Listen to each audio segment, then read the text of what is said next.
நன்றி திருப்பலியாக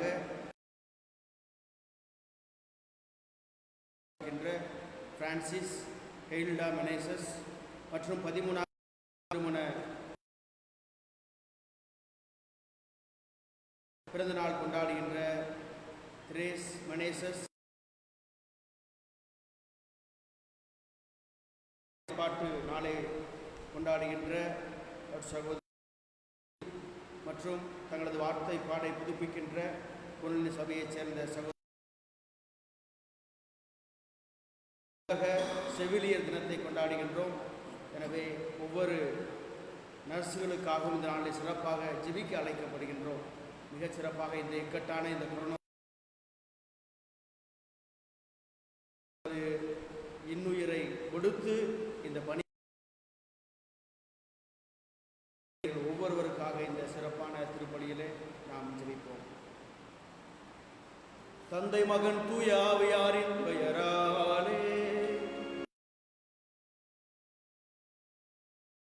நம் ஆண்டவராகிய இயேசு கிறிஸ்துவின் அருளும் கடவுளின் அன்பும் தூய ஆவியாரின் நட்புறவும் தோழமையும் உடனிரு இருப்பதாக.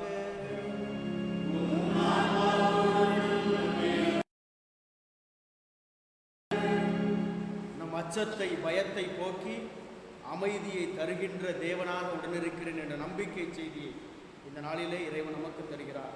இறைவனுடைய அமைதியை பெற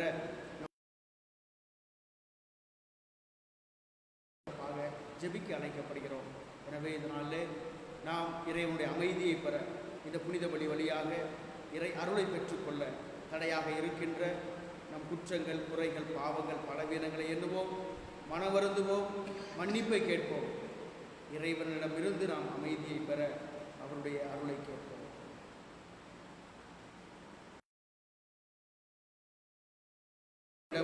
சகோதரிகளே, உங்களிடம் நான் பாவி என்று ஏற்றுக்கொள்கிறேன்.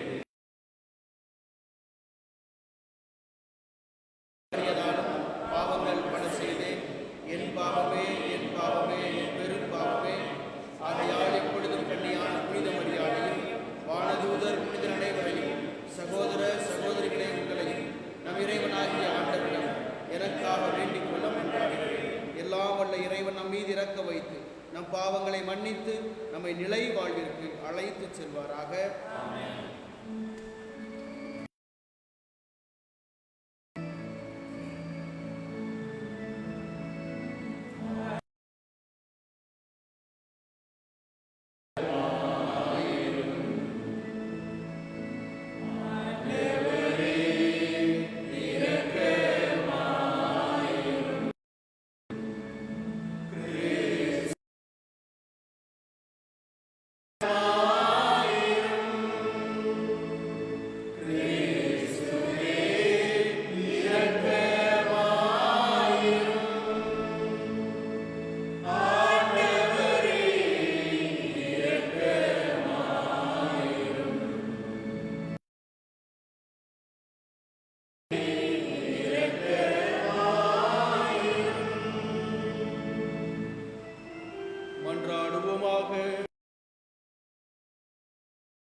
எங்களை புதுப்பித்தீர்.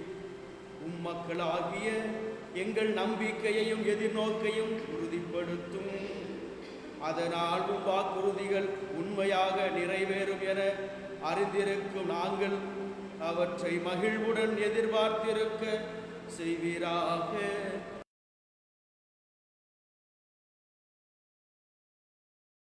வாழ்ந்து ஆட்சி செய்கின்ற எங்கள் ஆண்டவரும் உம் திருமகனுமான இயேசு கிறிஸ்து வழியாக உம்மை மன்றாடுகின்றோம்.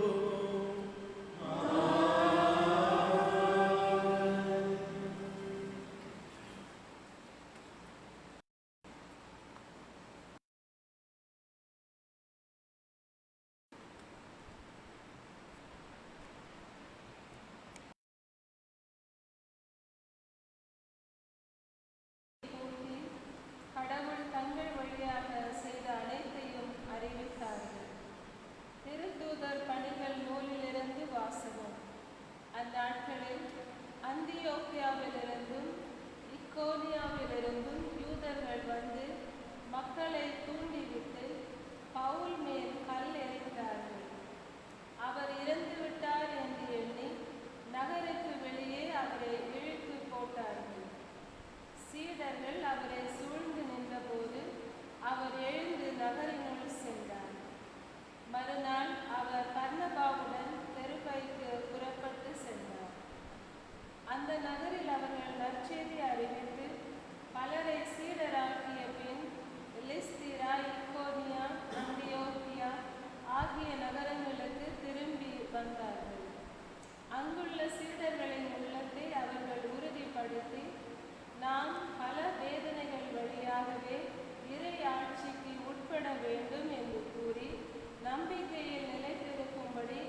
காலத்தில் இயேசு தம் சீடரை நோக்கி கூறியது, அமைதியை உங்களுக்கு விட்டு செல்கிறேன், என் அமைதியை உங்களுக்கு அளிக்கிறேன். நான் உங்களுக்கு தரும் அமைதி உலகம் தரும் அமைதி போன்றது அல்ல. நீங்கள் உள்ளம் கலங்க வேண்டாம், மருள வேண்டாம். உங்களிடம் திரும்பி வருவேன் என்று நான் உங்களிடம் சொன்னதையே கேட்டீர்கள். நீங்கள் என் மீது அன்பு கொண்டிருந்தால் நான் தந்தையிடம் செல்வது பற்றி மகிழ்ச்சி அடைவீர்கள். ஏனெனில் தந்தை என்னை விட பெரியவர். இவை நிகழும்போது நீங்கள் நம்புமாறு இப்போதே இவை நிகழும் முன்பே சொல்லிவிட்டேன். இனி நான் உங்களோடு மிகுதியாக பேசப்போவதில்லை. ஏனெனில் இவ்வுலகின் தலைவன் வந்து கொண்டிருக்கின்றான். அவனுக்கு என் மேல் அதிகாரம் இல்லை. ஆனால் நான் தந்தை மீது அன்பு கொண்டுள்ளேன் என்பதையும் அவர் எனக்கு கட்டளையிட்டபடி செயல்படுகிறேன் என்பதையும் உலகு தெரிந்து கொள்ள வேண்டும். இது ஆண்டவரின் அருள்வாக்கு.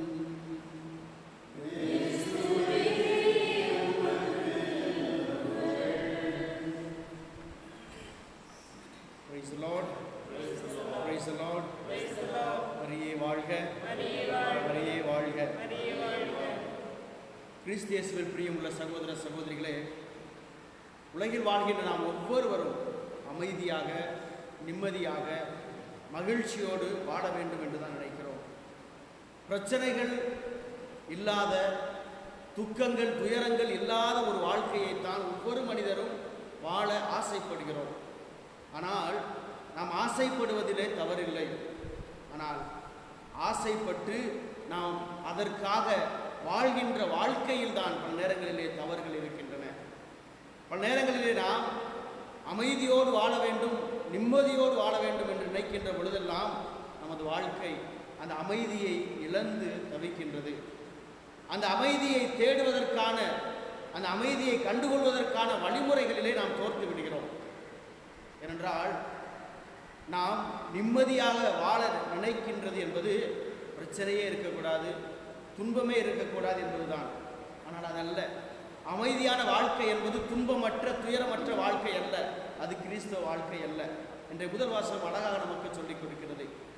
துன்பங்களும் துயரங்களும் வேதனைகளும் எத்தனையோ விதமான உயிரின் இழக்கின்ற சூழ்நிலைக்கு தள்ளப்பட்ட போது கூட பவுல் மீண்டுமாக எழுந்து வந்து சொல்லுகிறார், துன்பத்தின் வழியாகத்தான் நீங்கள் இறை ஆட்சியை நீங்கள் அடைய முடியும், பெற்றுக்கொள்ள முடியும், உரிமையாக்கி கொள்ள முடியும். இறையாட்சி என்பது அமைதியின் அரசு.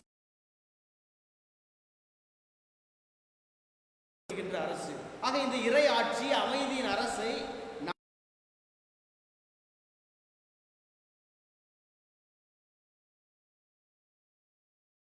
பல மனிதர்கள் சொல்லுவதை நான் கேள்விப்பட்டிருக்கிறேன். கிறிஸ்தவர்கள் என்றாலே மகிழ்ச்சியும் நிம்மதியும் நிறைவுமாக நாம் வாழ்ந்து விடலாம், அல்லது கிறிஸ்தவர்களாக வாழ்ந்தாலே எந்த பிரச்சனையும் இருக்காது, எந்த துன்பமும் துயரமும் இருக்காது என்ற ஒரு தவறான ஒரு எண்ணத்திலே நாம் வாழ்ந்து கொண்டிருக்கிறோம். கிறிஸ்தவ வாழ்க்கை என்பது அது அல்ல. துன்பங்கள் இன்றி வாழ்வது அல்ல, துயரங்கள் இன்றி வாழ்வது அல்ல, பிரச்சனைகள் இன்றி வாழ்வது அல்ல. மாறாக இந்த துன்பங்கள், துயரங்கள், வேதனைகள் மத்தியிலே கிறிஸ்துவிலே நம்பிக்கையோடு வாழ்வதுதான் கிறிஸ்தவ வாழ்க்கை. ஆக துன்பங்கள் வழியாகத்தான் மாட்சிமை நமக்கு, துன்பங்கள் துயரங்கள் வழியாகத்தான் மகிமையும் நிம்மதியும் நமது வாழ்க்கையிலே அடைய முடியும். அதுதான் கிறிஸ்தவ வாழ்க்கை. ஆண்டவர் ஒருபோதும் நீங்கள் என்னை பின்பற்றினால் அல்லது நீங்கள் எனது வார்த்தையின்படி வாழ்ந்தால் உங்களுக்கு நிம்மதி கிடைக்கும், நிறைவு கிடைக்கும் என்று ஒருபோதும் அவர் சொல்வதில்லை. என்ன சொல்கிறார்? என் பெயரின் பொருட்டு உங்களை துன்புறுத்துவார்கள், உங்களுக்கு எல்லா விதமான இன்னல்களும் இக்கட்டிலும் இந்த உலகம் உங்களுக்கு கொடுக்கும். உலகம் கொடுப்பது அது எதை வைத்திருக்கிறோ அதைத்தான் கொடுக்கும். பல நேரங்களிலே நாம் பிற மனிதர்களை பற்றி அல்லது இந்த உலகத்தை பற்றி நாம் சஞ்சலப்படுவதுண்டு. எதற்கு இப்படி இருக்கிறார்கள், ஏன் இப்படி நடக்கிறது என்றெல்லாம். ஏனென்றால் இந்த உலகம் எதை வைத்திருக்கிறோ அதைத்தான் நமக்கு கொடுக்கும். பிற மனிதர்கள் அவர் உள்ளத்தில் எதை வைத்திருக்கிறாரோ அதைத்தான் கொடுப்பார்கள். எனவேதான் ஆண்டவர் சொல்றார், உள்ளத்தின் நிறைவு நின்று வாய் பேசும். ஆக இந்த உலகத்திலே நமக்கு இருப்பது இந்த பிரச்சனைகள், துன்பங்கள், துயரங்கள் நிறைந்த இந்த உலகம் நமக்கு அதைத்தான் கொடுக்கும். மனிதர்கள் உள்ளத்திலே அவர்கள் எதை வைத்திருக்கிறார்களோ அவர்கள் கோபத்தை வைத்திருந்தால் கோபத்தை கொடுப்பார்கள். அவர்கள் உள்ளத்திலே அவர்கள் பொறாமையை வைத்திருந்தால் பொறாமையை கொடுப்பார்கள். உள்ளத்திலே பிறரை பற்றிய தவறான எண்ணங்களை வைத்திருந்தால் அந்த தவறான எண்ணங்களை கொடுப்பார்கள். அவர்களுடைய உள்ளத்திலே காயங்கள் இருக்கின்ற பொழுது காயத்தை கொடுப்பார்கள்.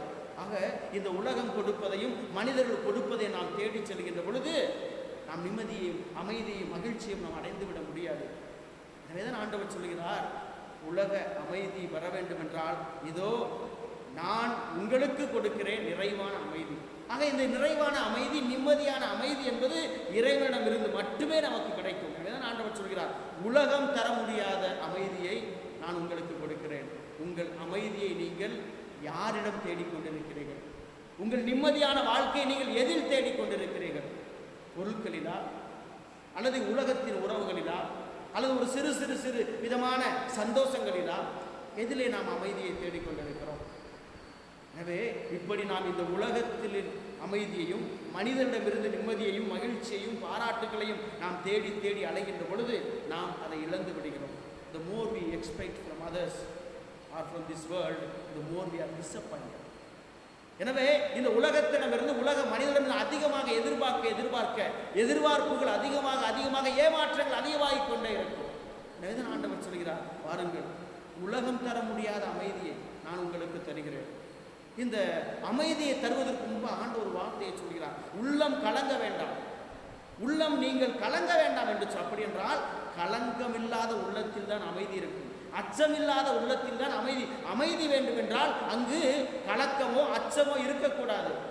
இறை வார்த்தையை நாம் புரட்டி பார்க்கின்ற பொழுது மிகச் சிறப்பாக இந்த வசனத்தை நான் எடுத்து சொல்கின்ற பொழுது லூக்கா நற்செய்தி மட்டும் நான் எடுத்து உங்களுக்கு விளக்க விரும்புகிறேன். எப்பொழுதுமே அமைதியை பற்றி பேசுகின்ற பொழுது இறை வார்த்தை இந்த அச்சத்தை பற்றி பேசும். அச்சத்தை பற்றி பேசுகின்ற பொழுதெல்லாம் இந்த அமைதியை பற்றி பேசும். இந்த இரண்டு வார்த்தைகளும் எப்பொழுதுமே ஒன்றோடு ஒன்றாக வரும். இறைவார்த்தையை புரட்டி வாசித்து பார்த்தால் மிகச்சிறப்பாக லூக்கா நற்செய்தி நாம் வாசித்து பார்த்தால் தொடக்கம் முதல் இறுதி வரை இந்த இரண்டு வார்த்தைகளும் ஒன்றோடு ஒன்று கலந்துதான் வரும். ஏனென்றால் அச்சம் இருக்கின்ற இடத்திலே அமைதி ஒருபோதும் இருக்க போவதில்லை. அமைதி இருக்க வேண்டும் என்றால் அங்கு அச்சம் பயம் இருக்கக்கூடாது. எனவேதான் லூக்கா நற்செய்தியிலே 1ஆம் அதிகாரத்தில் 13வது வசனத்தில் வானதூதர் செக்கரியாவிடம் சொல்கிறார், அஞ்சாதீர், உன் மன்றாட்டு கேட்கப்பட்டது. லூக்கா நற்செய்தி 1:30 நாம் வாசிக்கிறோம். வானதூதர் அன்னை மரியாவிடம் சொல்கிறார், மரியே அஞ்சாதீர், ஆண்டவர் உம்மோடு இருக்கிறார். லூக்கா நற்செய்தி 2ஆம் அதிகாரம் 10வது திருவசனத்தில் நாம் வாசிக்கிறோம், வானதூதர்கள் இடையர்களுக்கு ஆண்டவருடைய பிறப்பை அறிவிக்கின்ற பொழுது அஞ்சாதீர்கள், அஞ்சாதீர்கள், மக்களுக்கெல்லாம் மாபெரும் மகிழ்ச்சியூட்டும் நற்செய்தி அறிவிக்கிறேன். தொடர்ந்து சொல்லுவார்கள். லூக்கா நற்செய்தி 2:13-14 வாசிக்கிறோம், விண்ணகத்திலே மாட்சிமையும் மண்ணகத்திலே அமைதி. அமைதி எப்பொழுது வந்தது இந்த உலகத்திற்கு? எப்பொழுது இயேசு கிறிஸ்து இந்த உலகத்திலே பிறந்தாரோ அப்பொழுது இந்த உலகத்திலே அமைதி வந்தது. அமைதியை கொண்டு வருகின்றவராக, அமைதியினுடைய அரசராக இயேசு கிறிஸ்து இந்த உலகத்திலே பிறந்தார். எனவே அவரின் பிறப்பு தான் இந்த உலகத்திற்கு அமைதியை கொண்டு வந்தது. அந்த குழந்தையை சிமியோன் கையில ஏந்தி சொல்லுவார். லூக்கா நற்செய்தி 2:28 வாசிக்கிறோம், ஆண்டவரே, இதோ இப்பொழுது அடியானை அமைதியாக போகவிடும், ஏனென்றால் என் கண்கள் இந்த அமைதியின் மீட்பை கண்டு கொண்டன. அமைதியை கொடுப்பவர் ஆண்டவராக இருக்கிறார். அவருடைய அந்த பிரசன்னத்தில் தான் அமைதி இருக்கிறது. ஆண்டவர் முதல் சீடர்களை அழைக்கின்ற பொழுது சொல்லுகின்ற முதல் வார்த்தை அதுதான். லூக்கா நற்செய்தி 5ஆம் அதிகாரம் 10வது திருவசனத்தில் நாம் வாசிக்கிறோம், ஆண்டவர் அந்த சீடர்களை அழைக்கின்ற பொழுது அதிகமான மீன்களை அவர்கள் பெறுகிறார்கள். அப்பொழுது சீமோன் சொல்கிறார், ஆண்டவரே, நான் பாவி, என்னை விட்டு அகலும். அப்பொழுது ஆண்டவர், அஞ்சாதே, இன்று முதல் உன்னை மனிதரை பிடிப்பவராக்குவேன். ஆக அச்சம் இருக்கின்ற இடத்திலே அந்த அச்சத்தை போக்குகின்றவராக முதல்ல ஆண்டவர் தன்னை வெளிப்படுத்துகிறார். லூக்கா நற்செய்தி 7ஆம் அதிகாரம் 50வது திருவசனத்திலே நாம் வாசிக்கிறோம், பாவியான பெண் ஆண்டவருடைய அந்த காலடிகளிலே நறுமண தைலத்தை அவன் ஊற்றி தனது கூந்தலால் துடைத்த பொழுது ஆண்டவர் அந்த பெண்ணிடம் சொல்லுவார், மகளே, உன் பாவங்கள் மன்னிக்கப்பட்டன, அஞ்சாதே, அஞ்சாதே, அமைதியுடன் போ. இரண்டாவதாக அமைதி எப்பொழுது கிடைக்கிறது? பாவம் இல்லாத வாழ்கின்ற பொழுது. உள்ளத்திலே பாவம் இருக்கின்ற பொழுது அமைதி இருக்காது. என்னதான் சொல்வார்கள், குற்றம் உள்ள நெஞ்சு குறுகுறுக்கும் என்று சொல்வார்கள். குற்றம் உள்ள நெஞ்சு குறுகுறுக்கும், குற்றம் இல்லாத நெஞ்சு புன்னகைக்கும். எனவேதான் குழந்தைகளின் புன்னகைக்கு அடையாளமே அதுதான். குற்றம் உள்ள நெஞ்சு எப்பொழுதும் குறுகுறுக்கும். அப்படி என்றால் நமது உள்ளத்திலே பாவம் இருக்கின்ற பொழுது அமைதி அங்கு இருக்க முடியாது. எனவேதான் ஆண்டவர் சொல்றார், உன் பாவங்கள் மன்னிக்கப்பட்டன, இப்பொழுது அமைதியுடன் போ. மூன்றாவதாக ஆண்டவர் சொல்லுவார், லூக்கா நற்செய்தி 8வது அதிகாரம் 48வது திருவசனத்தில், அந்த இரத்தப்போக்குடைய பெண் ஆண்டவர் மீது நம்பிக்கை வைத்து அவருடைய ஆடையின் விளிம்பை தொடுகின்ற பொழுது ஆண்டவர் சொல்லுவார், மகளே, உன் நம்பிக்கை உன்னை குணமாக்கிற்று, அமைதியுடன் போ. நமது உள்ளத்திலே வேதனைகள், நமது உள்ளத்திலே பாவம் இருக்கின்ற பொழுது அமைதி இருக்க முடியாது. இரண்டாவதாக, நமது உடலில் வேதனைகள் இருக்கின்ற பொழுது அமைதி இருக்க முடியாது. எனவே அந்த உடல் நோயை சுகப்படுத்துகின்றவராக இறைவன் இருக்கிறார். எனவே தான் ஆண்டவர் சொல்வார், மகளே அஞ்சாதே, தைரியமாயிரு, உனது நம்பிக்கை உன்னை சுகமாக்கிற்று, நம்பிக்கையுடன் அமைதியுடன் போய் என்று சொல்லுவார். லூக்கா நற்செய்தி 10:5 நாம் வாசிக்கிறோம், ஆண்டவர் 72 சீடரை அனுப்புகின்ற பொழுது சொல்லுவார், எந்த வீட்டிற்கு சென்றாலும் முதலிலே அமைதி உங்களுக்கு உரித்தாக என்று வாழ்த்துங்கள். ஆக நாம் ஒவ்வொருவரை வாழ்த்துகின்ற முறை, அமைதி உங்களுக்கு உண்டாகட்டும், சலோம் அலேஹிம். ஆக நமது வாழ்த்துகின்ற முறை, உங்களுக்கு அமைதி உண்டாகட்டும் என்று ஆண்டவர் நம்மை ஒவ்வொருவரை வாழ்த்து அழைக்கிறார். இறுதியிலே லூக்கா நற்செய்தி இறுதியிலே வாசிக்கின்ற பொழுது, லூக்கா நற்செய்தி 24வது அதிகாரம் 38வது திருவசனத்திலே நான் வாசிக்கின்ற பொழுது, உயிர்த்த ஆண்டவர் தோன்றி சொல்லுகின்ற முதல் வார்த்தை, உங்களுக்கு அமைதி உண்டாகட்டும், உங்களுக்கு அமைதி உண்டாகும். ஆக இந்த அமைதியை தருகின்ற தேவனாக இறைவன் இருக்கிறார். ஆக அமைதி என்பது பிரச்சனைகள் இல்லாத வாழ்க்கை அல்ல, துன்பங்கள் இல்லாத வாழ்க்கை அல்ல. ஆக இந்த அமைதியை பெற வேண்டும் என்றால், இந்த உலகத்தில் பிரச்சனைகள் நிறைந்த உலகத்திலே நாம் கிறிஸ்துவோடு வாழ்வது, கிறிஸ்துவோடு வாழ்வது. எனவே இந்த நம்பிக்கை இறைவன் தருகிறார். இந்த உலகத்தில் உங்களுக்கு துன்பங்கள், துயரங்கள், வேதனைகள் எல்லாம் உண்டு, ஆனால் அஞ்சாதீர்கள், நான் இந்த உலகத்தை ஜெயித்திருக்கிறேன் என்று ஆண்டவர் யோவான் நற்செய்தி 16:33 சொல்வார். ஆக இந்த துன்பங்கள், துயரங்கள், வேதனைகள் நிறைந்த உலகத்தை நம் தேவன் இயேசு நமக்காக ஜெயித்திருக்கிறார். எனவே வெற்றி வீரரான இயேசுவோடு நாம் கரம் கோர்ப்போம், அவர் நமது வேதனைகளில் உடன் இருப்பார்.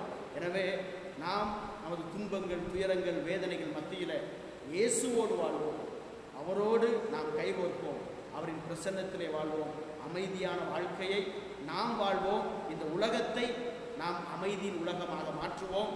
நாம் வாழ்கின்ற இடத்தை அமைதியினுடைய அந்த இடமாக மாற்ற நாம் ஒவ்வொருவரும் அசிஷியார் ஜெபித்ததை போல, ஆண்டவரே அமைதியின் தூதனாய் இன்று என்னை மாற்றும் என்ற ஜெபத்தை இந்த நாளில் நாம் ஆண்டவரை நோக்கி நாம் ஜெபிப்போம்.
என்னுடையது உங்களுடைய மானை புனிதபலி எல்லாம் உள்ள இறைவனுக்கு ஏற்றதாகும்படி மன்றாடுங்கள்.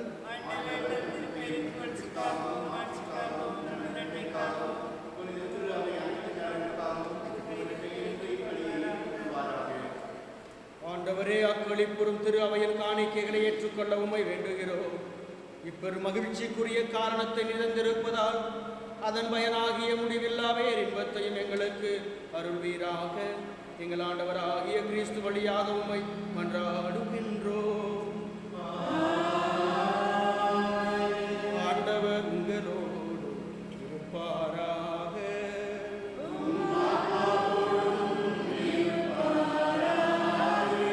இதயங்களை மேலே எழுப்புங்கள்.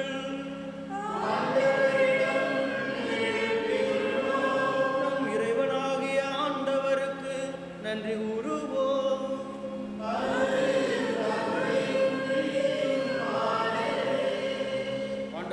இக்காலத்தில் உம்மை புகழ்ந்துரைப்பதும் எல்லாவற்றுக்கும் மேலாக எங்கள் பாஸ்காவாகிய கிறிஸ்து பலியான இச்சிறப்பான காலத்தில் உம்மை இன்னும் மிகுதியாய் வாழ்த்தி போற்றுவதும் மெய்யாகவே தகுதியும் நீதியுமாகும், எங்கள் கடமையும் மீட்புக்குரிய செயலுமாகும். கிறிஸ்து வழியாகவே ஒளியின் மக்கள் நிறைவாழ்வில் நுழைகின்றனர். விண்ணரசின் கதவுகள் நம்பிக்கையாளருக்கு திறந்து விடப்படுகின்றன. ஏனெனில் சாவுக்குரிய எங்கள் வாழ்வும் அவரது சாவால் மீட்படைந்து அவரது உயிர்ப்பிலேயே அனைவரது வாழ்வும் உயிர்த்தலாயிற்று. ஆகவே பாஸ்கா மகிழ்ச்சி உங்கள் அனைத்துலகின் மாந்தர் அனைவர் மக்களுக்கின்றனர். அவ்வாறே ஆற்றல் மிக்கவரும் அதிகாரம் கொண்ட தூதர்களும் முதுமாட்சியை புகழ்ந்து பாடி முடிவின்றி சொல்வதாவது: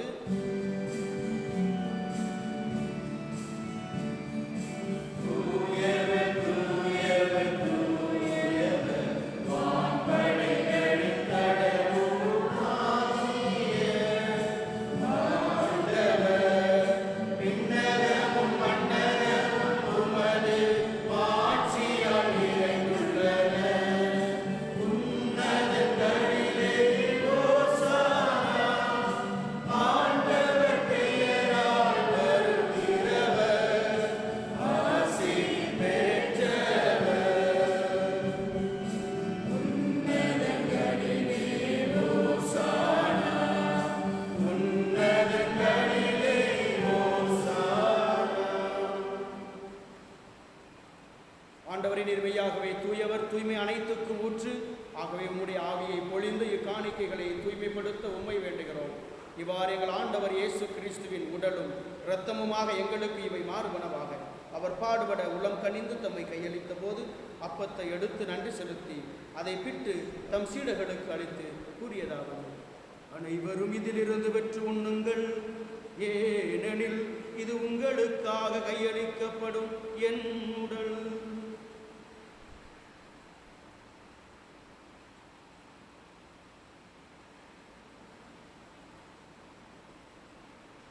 அவனமே இரவு விருந்தை அருந்தியபின் கிண்ணத்தையும் எடுத்து மீண்டும் உமக்கு நன்றி கூறி தம் சீடர்களுக்கு அளித்து அவர் கூறியதாவது: அனைவரும் இதிலிருந்து பெற்று பருகுங்கள், ஏனெனில் இது புதிய நிலையான உடன்படிக்கைக்கு உரிய என் இரத்தத்தின் கிண்ணம்.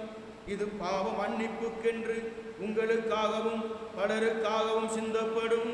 இதை என் நினைவாக செய்யுங்கள்.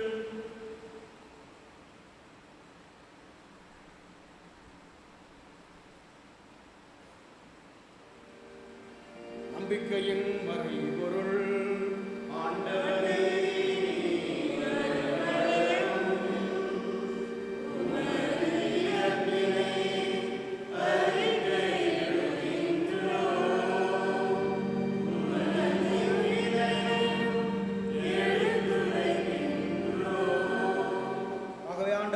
கிறிஸ்துவின் இறப்பினையும் உயிர்ப்பையும் நினைவு கூர்ந்து வாழ்வதரும் அப்பத்தை மீட்பளிக்கும் கிண்ணத்தை உமக்கு ஒப்புக் கொடுக்கின்றோம். உம் திருமுனின்று உமக்கு ஊழியம் உரிய தகுந்தவர்களை எங்களை ஏற்றுக்கொண்டீர். எனவே உமக்கு நன்றி செலுத்துகின்றோம். மேலும் கிறிஸ்துவின் உடலிலும் இரத்தத்திலும் பங்கு கொள்ளும் எங்களை தூய ஆவியார் ஒன்று சேர்க்க வேண்டுமென உம்மை தாழ்மையுடன் மன்றாடுகின்றோம்.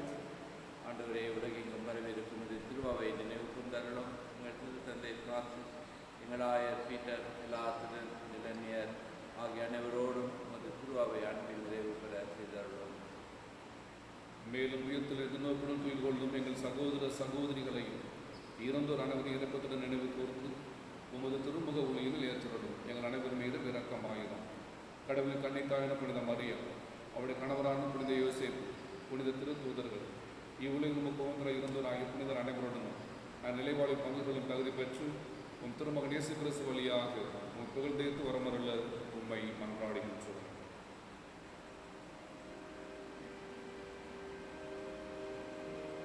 வழியாக இவரோடு இவரில் எல்லாம் வல்ல இறைவனாகிய தந்தையே, தூய ஆவியாரின் ஒன்றிப்பில் எல்லா புகழும் ஆட்சியும் என்றென்றும் உமக்கு உரியதே.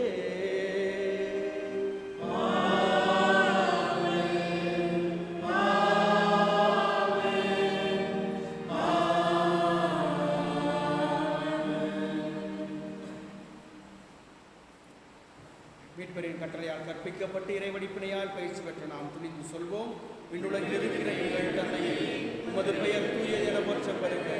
உமது ஆட்சி வருக. உமது திருவுளம் விண்ணுலகில் நிறைவேறுவது போல மண்ணுலகிலும் நிறைவேறுக. எங்கள் அன்றாட உணவை இன்று எங்களுக்கு தாரும். எங்களுக்கு எதிராக குற்றம் செய்வோரை நாங்கள் மன்னிப்பது போல எங்கள் குற்றங்களை மன்னியும், எங்களை சோதனைக்கு உட்படுத்தாதேயும், தீமையிலிருந்து எங்களை விடுவித்தருளும். ஆண்டவரே, தீமை அனைத்திலிருந்தும் எங்களை விடுவித்து எங்கள் வாழ்நாளில் அமைதியை கனிவுடன் அருட உண்மை மன்றாடுகின்றோம். உமது இரக்கத்தின் உதவியால் நாங்கள் பாவத்திலிருந்து எப்போதும் விடுதலை பெற்று யாதொரு கலக்கமும் பயமும் அச்சமும் இன்றி நலமாயிருப்போமாக. நாங்கள் எதிர்நோக்கி இருக்கும் பேரின்பத்துக்காகவும் எமீட்பராகிய இயேசு கிறிஸ்துவின் வருகைக்காகவும் காத்திருக்கின்றோம். ஆண்டவரே இயேசு கிறிஸ்துவே, அமைதியை உங்களுக்கு விட்டுச் செல்கிறேன், என் அமைதியை உங்களுக்கு அளிக்கிறேன் என்று உன் திருத்துதர்களுக்கு மொழிந்தீரேன்.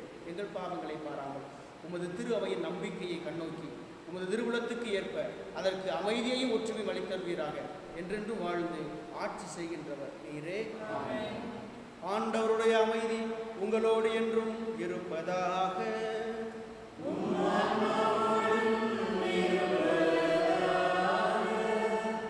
இறைவன் கொடுத்த இந்த அமைதியை ஒருவர் மகிழ்ச்சியோடு உள்ளத்தில் இருக்கின்ற பகைகள் எண்ணங்கள் கோப எண்ணங்கள் எல்லாவற்றையும் அகற்றி நாம் இந்த அமைதியை மற்றோடு பகிர்ந்து கொள்வோம்.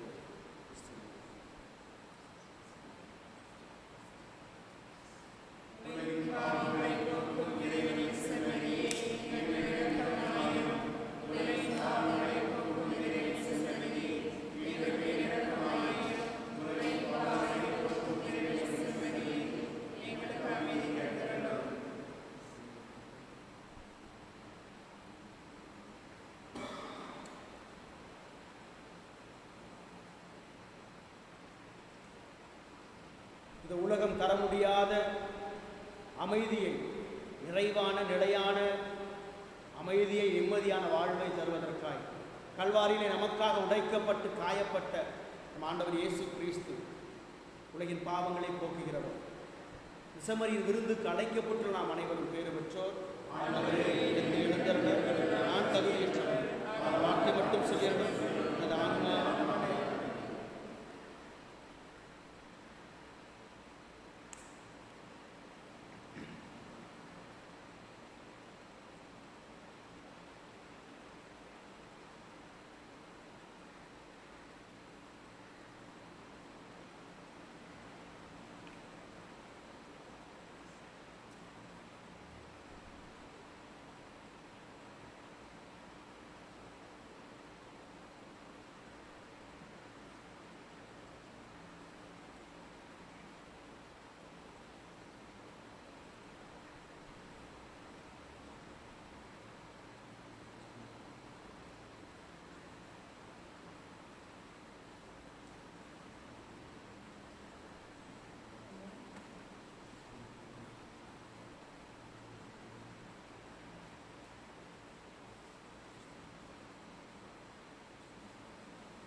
கண்களை மூடி இறைவனுக்கு நன்றி செலுத்துவோம். மீண்டுமாக சொல்லுவோம், ஆண்டவரே, நீர் என்னிடத்தில் எழுந்தர நான் தகுதியற்றவன், ஒரு வார்த்தை மட்டும் சொல்லும், இதோ உமது ஆன்ம உணவை நான் பெற்றுக்கொள்ளுவேன்.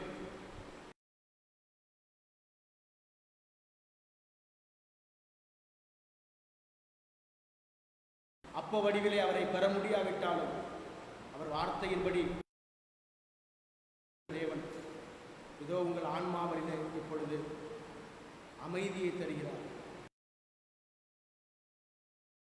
இறைவனுக்கு நன்றி செலுத்துவோம் இந்த ஆன்ம உணவிற்காக.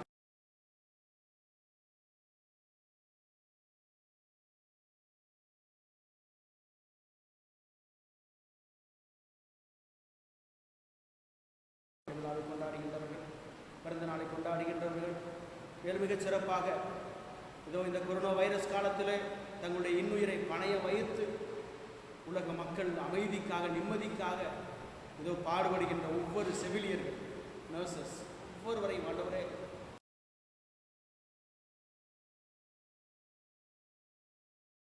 நாளை தங்களது முதல் வார்த்தை பாட்டு நாளை ஆண்டவரை நினைவு கூர்ந்து கொண்டாடுகின்ற, சிறப்பிக்கின்ற இதோ இந்த அருள் சகோதரிகளையும் நீர் ஆசீர்வதிப்பீராக.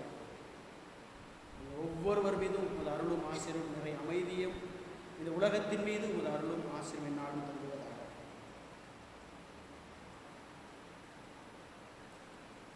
கிறிஸ்துவோடு நாம் இறந்தோமாயின் கிறிஸ்துவோடு வாழ்வோம் என்பதே நாம் கொண்டுள்ள நம்பிக்கை. அல்லேலூயா, அல்லேலூயா. நன்றி கூறி மன்றாடுவோமாக. ஆண்டவரே, நிலையான மறை நிகழ்வுகளால் நீர் புதுப்பிக்க திருவிழமானவும் மக்களை கனிவுடன் கண்ணோக்கி அருள உம்மை வேண்டுகின்றோம். அதனால் நாங்கள் மாட்சிக்குரிய உடலில் அழிவற்ற உயிர்த்தெழுதலுக்கு வந்து சேர அருள்வீராக. எங்கள் ஆண்டவராகிய கிறிஸ்து வழியாக உம்மை மன்றாடுகின்றோம். கொரோனா தொற்று நோய் நெருக்கடியில் அன்னை மரியாவின் பாதுகாப்பிற்காக திருத்தந்தையின் ஜெபம். ஓ அன்னை மரியே, நீர் எப்போதும் எங்களது மீட்பின் மற்றும் நம்பிக்கையின் பாதையில் ஒளியாக திகழ்கிறீர்.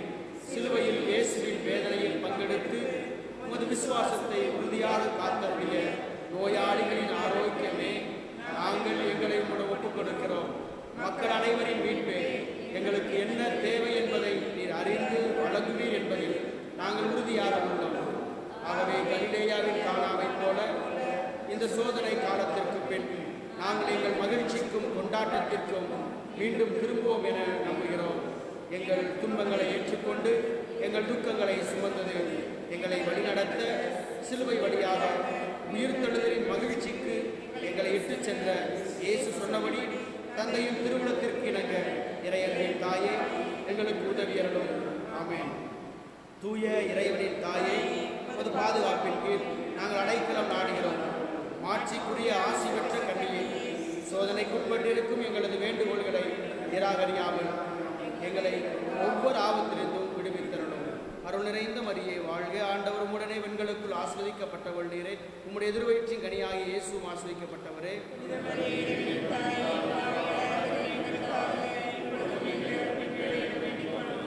அருள் நிறைந்த மரியே வாழ்க. ஆண்டவர் உம்முடனே பெண்களுக்குள் ஆஸ்வதிக்கப்பட்டவர் நீரே. உம்முடைய எதிர்வயிற்றின் கனியாகிய இயேசுவும் ஆஸ்வதிக்கப்பட்டவரே.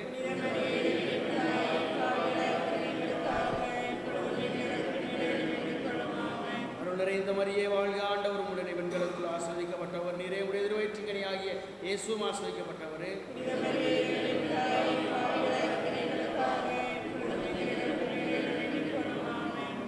அற்புதமிகு ஆரோக்கிய தாயே, ஆண்டவர் உங்களோடு இருப்பாராக.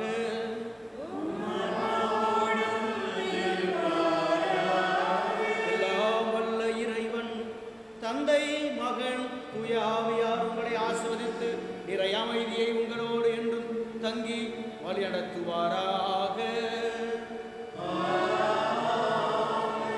இறைவனின் அன்பிலும் அன்னையின் ஆசிரியரும் வாழ சென்று வாழுங்கள். திருப்பலினம் வாழ்வில் தொடரட்டும்.